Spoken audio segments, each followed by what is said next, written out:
Fábio Fares, prazer falar contigo, sempre muito bom, obrigada pela presença.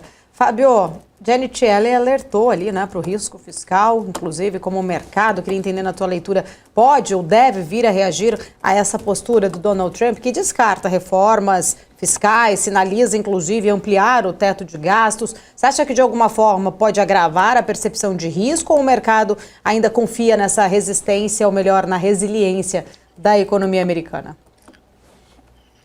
Olha, Paula, a Yellen é uma piada. Com todo respeito à senhora, a idade dela, mas ela é uma piada, porque ela é a grande causadora, que foi uma péssima secretária do Tesouro, que afrouxou muita coisa e está com essa dívida que ela causou junto com o governo Biden.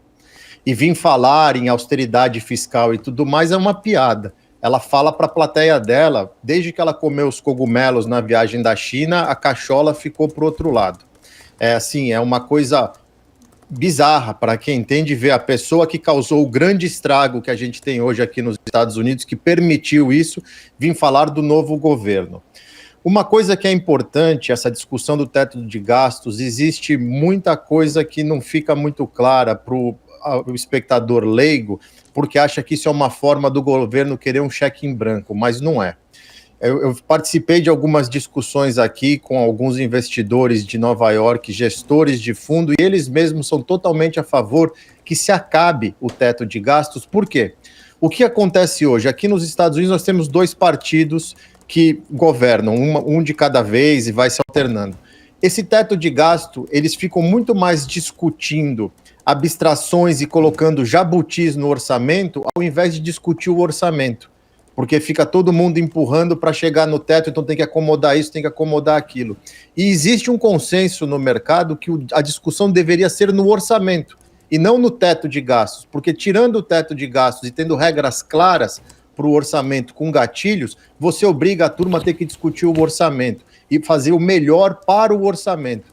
O teto de gastos, a turma vai colocando um monte de jabuti ali para na votação, então tira isso, tira aquilo, e acaba que o orçamento fica capenga. Eu não vejo problema em substituir o teto de gastos, tirar ele, desde que o orçamento tenha regras claras, tenha gatilhos claros e tudo mais. O problema que a gente percebe, e não é só nos Estados Unidos, é no mundo inteiro pós-Covid, que a turma ficou muito frouxa no fiscal e descobriu que imprimir dinheiro e gastar a rodo, você consegue se perpetuar no poder, e é isso que tem que ser evitado. Deixa eu trazer o Vandique para a nossa conversa, viu, Fábio? Quero ouvir também a opinião do Vandique, que está aqui com a gente. E aí, Vandique, concorda com o Fábio Fares? Como que você vê toda essa discussão ali nos Estados Unidos, né, em mudar, de fato, o teto do gastos? O problema está mesmo no orçamento? Olá, Fábio, bom dia. Tudo bem? Como é que você está? Eu concordo integralmente. Ótimo, Vandique, um prazer. Fares. Eu concordo integralmente com você. Acho que a Janet Yellen talvez tenha sido a pior secretária do Tesouro americano, incompetente, a inflação é passageira, uma série de posicionamentos antíticos à evidência empírica, que a emissão de moeda que aconteceu nos últimos anos.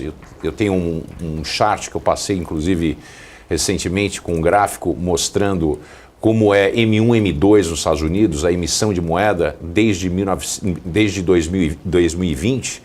Quer dizer, vem crescendo, e depois da pandemia o negócio explodiu de uma maneira nunca vista, nem na Segunda Guerra Mundial.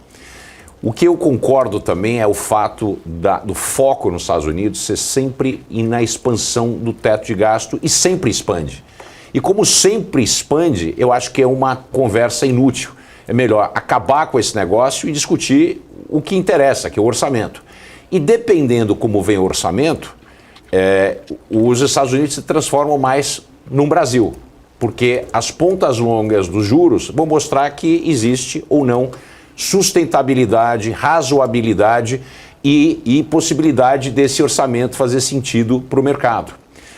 A beleza do mercado é que ele te bonifica, ele te pune, e ele não precisa saber quem você é. Ele responde com a informação necessária para tomar decisões. E são milhares, milhões de pessoas tomando decisão ao mesmo tempo em cima dessas novidades, dessas notícias. Então, eu acho que faz muito mais sentido acabar com isso e deixar pessoas razoáveis tomarem decisões com relação ao orçamento. Se essas pessoas não são razoáveis, isso vai ser punido pelos juros. É o que acontece no Brasil, por exemplo, com relação aos gastos obrigatórios. Esses gastos obrigatórios, eles assumem que a produção de um orçamento é feita por incompetentes, que não são capazes de saber ou ter uma série de objetivos a serem conquistados ano a ano. E isso faz com que a gente ingesse tanto orçamento que o orçamento tem que ser muito maior do que ele deve ser, porque esses itens orçamentários eles não podem passar de um lado para o outro, mesmo que haja excesso. Quer dizer, essa rigidez ela é inócua quando você precisa agir de maneira rápida e você precisa ter a capacidade de intervir quando necessário. Essa rigidez, tanto aqui como nos Estados Unidos, faz com que a gente banalize ou infantilize o governo na produção de uma peça orçamentária que é aprovada pelo Congresso, tanto aqui como lá.